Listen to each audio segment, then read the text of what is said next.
எல்லாரும் வந்து சின்ன வயசுல விட்டுட்டு ஆஃபீஸ் போனாங்க. ஆனா, நான் என் பெரிய பொண்ணு காலேஜ் செகண்ட் இயர் படிக்கும்போது தான் எனக்கு வந்து கவர்மெண்ட்ல வேலை கிடைச்சது. இப்ப இந்த 2 வாரமா லேட்டா எந்திரிக்கிறது, லேட்டா சமைக்கிறது. ஒரு நாள் ஃபுல்லாவே நான் வந்து சமைக்காமயே இருந்துட்டேன். அப்பதான் ஃபீல் ஆச்சு. ஐயோ! ஆஃபீஸ்க்கு போகாத விட்டுட்டோமே நம்ம அப்படின்னுட்டு. ஆக்சுவலி எனக்கு 3 பெரியம்மா இருக்காங்க. பட் இவங்க வந்து எனக்கு ரொம்ப ஸ்பெஷல். 3 பசங்களை வளர்த்து அவங்கள நல்லபடியாக படிக்க வச்சு கொஞ்சம் நெஞ்ச கஷ்டம்லாம் கிடையாது. நான் கூட வந்து பார்த்துருக்கேன். மற்றவங்க சாப்பிட்டு வச்சு பார்க்கறதுல அவங்களுக்கு ஒரு ஹாப்பினஸ் இருக்கும்.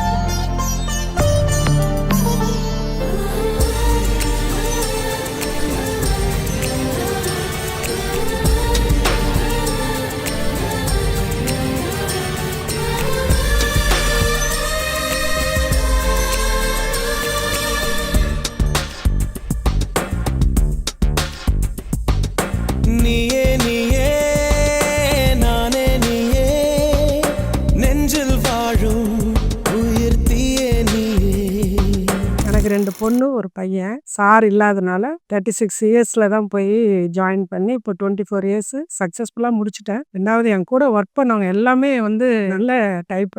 என்னுடைய ரிலேஷன்ல என் கூட பிறந்தவங்க 2 தம்பி, ஒரு அக்கா, 2 தங்க. அவங்க இல்லைன்னா என் லைஃப் இல்லை. அந்த மாதிரி இவங்க எல்லாருமே எங்க தங்க ஹஸ்பண்டு. கூட பிறந்தவங்க வந்து அது கடமை. தங்க ஹஸ்பண்டோ இல்லை வந்து என் தம்பி ஒய்ஃபோ அவங்களாம் வந்து வேற தான். அப்படி இருந்தும் என்னை வந்து நல்லா தான் எல்லாருமே பார்த்துக்கிட்டாங்க. இது பண்றதெல்லாம் என் பையன்தான். எப்படி சொல்றது, அது நன்றின்னு சொல்லக்கூடாது. ஹஸ்பண்ட் இருந்தா கூட இந்த அளவுக்கு வந்து என்னை வந்து இதுவாக நினச்சிருக்க மாட்டாங்க. என் பசங்க வந்து ஒரு லைஃப்ல நம்ம வரும்போது இதோட முடிஞ்சு போச்சுன்னு மட்டும் தயவு செஞ்சு நினைக்காதீங்க. பசங்க கிட்ட நான் வந்து அவங்க பண்றதெல்லாம் வந்து நான் ஒரு புகழா பேச மாட்டேன். எனக்கு அது மாதிரி வந்து தெரியாது. நல்லா படிக்கிறீங்க, நல்லா இருக்கிறீங்க அப்படிலாம் எனக்கு பேச தெரியல. இப்போ சொல்றேன், என் பசங்க நல்லா படிப்புலும் சரி, எல்லாத்துலேயுமே என் பசங்க 3மே வந்து தங்க கட்டிங்க தான்.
அவங்கள நினச்சி இன்னைக்கு பெருமைப்படுறேன். நான் நிறைய பெண்களுக்கு அவங்க ஒரு உதாரணமாக இருக்கணும்னு நான் விருப்பப்பட்டு சந்தோஷப்படுறேன். நான் இன்றைக்கி வந்து குடும்பம் வந்து இந்த அளவுக்கு உயர்ந்திக்கிறதுக்கு காரணம் அவங்களுடைய கடின உழைப்பும்.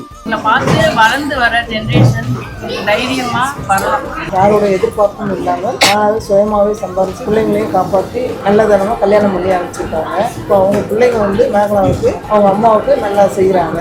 ஆமாம், அவங்க 24 இயர்ஸ் ஆஃப் ஒர்க் இன்னையோட முடிஞ்சிடுச்சு. இதுக்கப்புறம் லைஃப்பை நல்லா என்ஜாய் பண்ணுங்க. நீங்கள் இவ்வளோ கஷ்டப்பட்டதுக்கு அட் லாஸ்ட் டைம் ஸ்பெண்ட் பண்ணோம். எப்படி வேலை செய்யாம இருக்கணும்னா என்ன கேளுங்க. எங்க ஆயா தாத்தா ரொம்ப பெருமைப்படுவாங்க அவங்கள பார்த்து. மேகலா அவங்களோட ஃபேமிலி மெம்பர்ஸ்ல வந்து ஆலந்தூர்னு சொல்லுவாங்க கேங்க.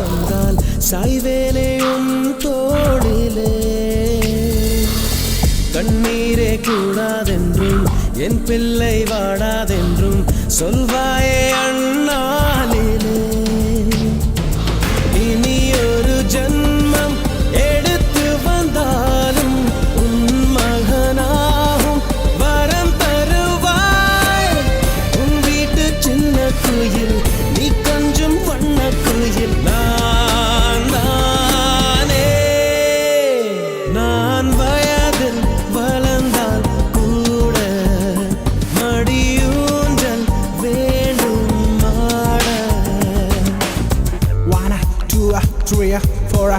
ரொம்ப இன்னசென்ட்டான லேடி அவங்க. Really she is a good soul. என்கிட்ட அவங்க சொன்னது எல்லாமே அவங்களோட பாசிட்டிவ் வைப்ஸ் தான் என்கிட்ட நிறைய அவங்க சொல்லியிருக்காங்க. ஃபேமிலி இப்படி ரன் பண்ணுங்க அப்படின்ட்டு எங்களுக்கு நிறைய நல்ல விஷயம். என்னுடைய தாய்க்கு அடுத்து எங்கள் மாமியாருக்கு அடுத்து நான் என்னுடைய ஒரு வெல்விஷராக நான் நினைக்கிறேன். ரியலி கஷ்டம் கவலை எல்லாம் பட்டதில் இதோட போதும். இந்த ரிட்டையர்மெண்ட்டுக்கு அப்புறம் நீங்கள் இதோட சந்தோஷமாக இருக்கணும். எங்கள் அக்கா பற்றி பேசினா எனக்கு கண்ணில் தண்ணி தான் வரும். ப்ரௌடாக இருக்குது. எங்கள் அக்கா பசங்க இந்த மாதிரி பண்ணது எனக்கு ரொம்ப சந்தோஷமாக இருக்குது. நான் என் அக்காவுக்கு துணையாக இருப்பேன். எப்போவுமே அக்காவுக்கு சப்போர்ட் பண்ணிகிட்டே இருப்பேன். நான் எல்லாரையும் எது இருந்தாலும் தாங்கிக்கிற சக்தி இருக்குது. வேருக்கு நீரை வெட்டாய், நீராய் கண்ணீரை வெட்டாய், பூவாச்சு என் தோட்டமே. உன் பேரை சொல்லும் பிள்ளை, போராடி வெல்லும் பிள்ளை, பூமாலை என் தோளிலே. இளம் பிற என்று இருந்தவன் என்னை முழு நிலவாய் நீ வடிவமைத்தாய். வற்றாத கங்கை நதியா, பெய்யாத மங்கை மதியா, நீ வாழ்க. புது விடியல் வேண்டும் எனக்கு, எந்த நாளும் நீதான் கிழக்கு. இந்த மாதிரி சர்ப்ரைஸ் கொடுத்தது வந்து ஃபர்ஸ்ட் என் மருமகளுக்கு தான் சொல்லணும். உங்களுக்கு எப்பவுமே மருமகளான்னு என்ன எங்க ரிலேஷன்லாம் கேட்பாங்க. இப்போ சொல்றேன், என் மருமகளால தான் எனக்கு இந்த சந்தோஷமே. பிரியா மட்டும் என் பையனோட லைஃப்ல வரலன்னா எனக்கு இந்த அளவுக்கு ஒரு ஹாப்பினஸ் இருந்திருக்குமா என்னன்னு தெரியல. எல்லார்கிட்டையும் நான் அதான் சொன்னேன், பிரியால தான் அப்படின்னு சொல்லிட்டு. நேரடியா சொல்றது அது முறை இல்லை எனக்கு. ஆனா எல்லாரும் பார்த்துட்டு ரொம்ப ஹாப்பியா ஃபீல் பண்ணுவேன். என்னன்னா இன்னும் கொஞ்சம் பேருக்கு சொல்லிருக்கலாமோன்னு எனக்கு தோணுச்சு. பரவாயில்ல, இதுவே பெரிய விஷயம். அப்புறம் ரேணுஹாசினி எனக்கு என்ன சர்ப்ரைஸ்ன்ட்டு இவ்வளோ பெரிய சர்ப்ரைஸு, ஆனால் என்னை அழக்கூடாதுன்னு சொல்லிட்டாங்க. அதனால் கண்ட்ரோல் பண்ணிட்டேன்.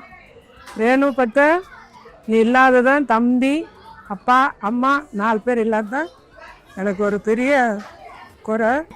எல்லாமே நான் வந்து ரொம்ப கஷ்டப்பட்டு எந்த ஒரு ஃபங்க்ஷன்னாலும் என்னுடைய கஷ்டத்தை வச்சு தான் எல்லாமே பண்ணியிருக்கேன். இந்த ஒரு ஃபங்க்ஷன் தான் எனக்கு எந்த பேர்டனும் இல்லாமல் நீங்கள் இவ்வளோ ஹாப்பியாக பண்ணி கொடுத்ததுக்கு தேங்க்ஸ் சொல்ல மாட்டேன்.